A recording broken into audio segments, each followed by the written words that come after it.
بسم الله الرحمن الرحيم. الحمد لله رب العالمين والصلاة والسلام على رسوله المصطفى. ما بعد. أيها الأخوة الكرام, السلام عليكم ورحمة الله وبركاته. My dear brothers and sisters, this reminds us about giving you two tips that will increase your khushu' inshallah ta'ala and mindfulness during the prayer. We know that in our deen, the essence of the ibadah is to have a present mind and a present heart. يقول الله سبحانه وتعالى قد أفلح المؤمنون الذين هم في صلاتهم خاشعون. Allah says success belongs to those who have khushu', those who have present mind and a present heart. والذين مع اللغو معرضون, and those who are turned away from not necessarily non-needed information. My dear brothers and sisters, the Prophet ﷺ also in the hadith says, إن الرجل ينصرف من الصلاة وما كتبت له إلا عشر صلاته. A man may complete his prayer without getting except 10 out of his prayer, because his mind was not there. Another hadith, the Prophet ﷺ said, ادعوا الله وأنتم موقنون بالإجابة. Make dua while you have conviction that Allah will respond your call and your dua. فإن الله لا يجيب دعاء من قلب غافل لاهٍ. Allah will never accept a dua that was made by someone whose mind and heart were not present. Because we didn't give attention to Allah, Allah wants to give us attention in return.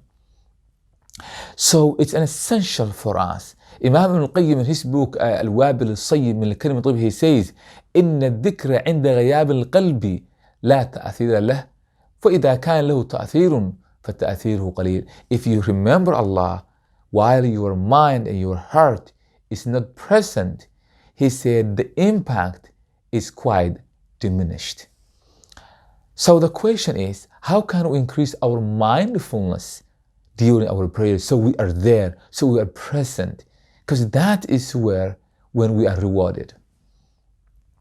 So let me give you two tips that the psychologists are recommending for mindfulness training. I think they are applicable to our tradition too. The first one they suggest is that intentionally activate your conscious mind by giving a challenge. What we now know in the field of neuroscience is that once your subconscious mind knows what to do, because you have repeated so many times, your conscious mind will wander off because it knows that the subconscious mind can take care of it. For example, driving, eating, all of those habitual things we do subconsciously because we consciously learn. So if you are learning how to drive, you learn consciously, but later on, you drive subconsciously. So what does that mean? Intentionally activate your conscious mind. It means that when you are praying, if you recite Surah An-Nas and Surah Ikhlas and Surah Al-Falaq, they're amazing Quran, don't get me wrong. But if you repeatedly recite those surahs, your mind will tell you that I know these surahs for a long time. So conscious mind will wander off and will go to somewhere else to think about the business and the tomorrow and what you have to do in the next day. But if you decide to recite instead Surah An'am or Surah, even if you don't reach An'am, if you recite Surah An-Naba or Surah Al-A'la, a surah that's a little bit more challenging than those short ones, your brain is activated because there's a challenge. You cannot read those surahs maybe subconsciously. Even if you memorize the entire Quran, there are certain surah that you need to be there. An-Na'am, Al-A'raf, Al-Baqarah, Al-Nisa, those surahs, despite your level of memorization, you have to be there. That activates your conscious mind to be present, to be there. That's number one.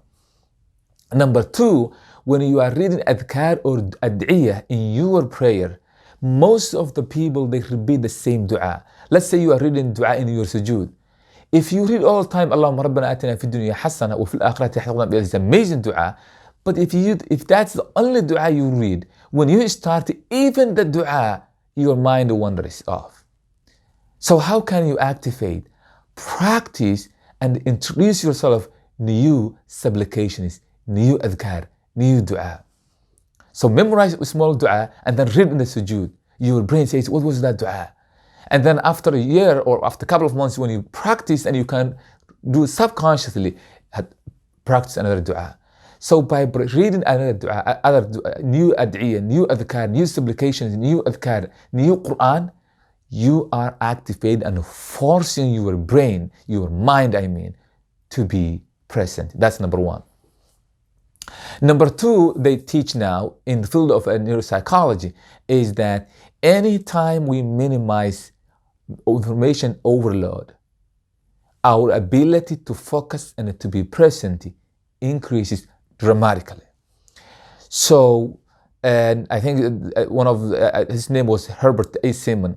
He was a Nobel Prize winner, and he said, information consumes the attention of its recipients. Hence, a wealth of information creates a buffer of attention, and I quote. So, what does that mean? If we minimize too much information overload, social news or social media or whatever, particularly in the month of Ramadan when you want to pray, that will enable us to focus. And that's what Surah Al-Mu'minun teaches.